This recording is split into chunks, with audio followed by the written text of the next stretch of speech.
हर महादेव।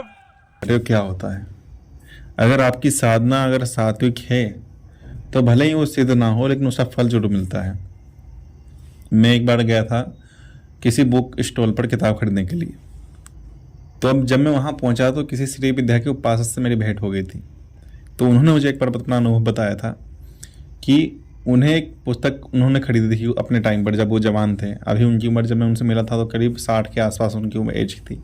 तो उन्होंने मुझे बताया कि जब मैं आपकी उम्र का था 25-26 साल के आसपास, तो मैंने किताब खरीदी थी मुंबई से। और उस किताब का नाम अभी याद नहीं आ रहा सही से, लेकिन उसमें उन्होंने बताया कि काल ज्ञान का मंत्र था। काफ़ी लंबा मंत्र था। तो उन्होंने उसे पढ़ा, जपा और प्रयास करता रहा। करीब 1 महीने तक वो पढ़ते रहे उसे। और फिर उस काल ज्ञान से मंत्र से उन्हें मतलब काल का ज्ञान होना शुरू भी हो गया।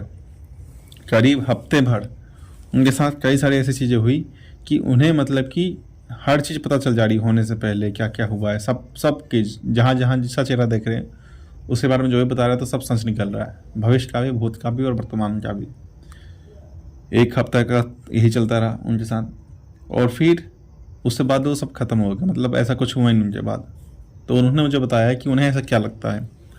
उन्होंने मुझे बताया कि मुझे ऐसा लगता है कि बिना गुरु के उन्होंने ये साधना की थी, इसी वजह से ना वो साधना सिद्ध नहीं हुई लेकिन मेहनत का फल मिला, क्योंकि उन्होंने उस मंत्र के लिए मेहनत की थी। काफ़ी बड़ा मंत्र था, काफ़ी 1 महीना भी लगाया था। तो उसका जो फल था वो प्राप्त हुआ, भले ही वो सिद्ध नहीं हुआ तो फल प्राप्त हुआ। तो ऐसा हो सकता है कि अगर आप कोई साधना कर रहे हो तो आपको भी उस मंत्र का फल मिले या फिर दुष्प्रभाव मिले। ये दोनों चीज़ें हो सकती है, सभी के अपने अपने अनुभव होते हैं। तो जब मिलेंगे अगली बार कभी तो फिर पूरा अनुभव बताऊंगा। तो ये था एक अनुभव उनसे जुड़ा हुआ, जो उन्होंने मुझे बताया था कि अगर कोई बिना किसी गुरु के साधना करता है तो भले ही उसे मतलब कि फल मिल जाएगा, सिद्धि ना हो तो फल तो मिल ही जाएगा।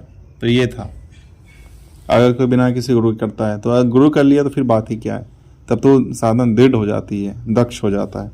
तो इसलिए अगर कोई साधना क्षेत्र में आ रहे हैं तो अचानक ही डायरेक्ट चीज़ें नहीं करनी, लगातार ऐसे विस्फोटक चीज़ें। कई सारे लोग मतलब पहले पहले जो नए नए हैं अभी, तो हो सकता है कि जल्दबाजी में कुछ गलती हो जाए, लेकिन सही है कि गलती से इंसान सीखता है तो चलो उतना ठीक है। लेकिन कुछ भयंकर चीज़ें नहीं करनी चाहिए अपनी लाइफ में। अगर हम किसी साधना कर रहे हैं, हमारे बारे में हमें कुछ पता नहीं चल रहा है, तो पूरी अच्छे से जानकारी ले लो, गुरु के पास जाओ, उस संप्रदाय के लोगों के पास जाओ, ताकि आप उसे अच्छे से समझ सको और फिर आप उस परम ईश्वर की कृपा से उस साधना का अवश्य सफल कर लोगे। वैसे तो अलग अलग साधना करने की आवश्यकता है नहीं मेरे हिसाब से, जो मेरा मानना है। सिर्फ एक ही मंत्र, एक ही इष्ट और एक ही साधना में लगे रहना चाहिए। बाकी आपकी इच्छा, आप कमेंट में कुछ भी बता सकते हैं जो आपकी इच्छा हो। शिव शिव।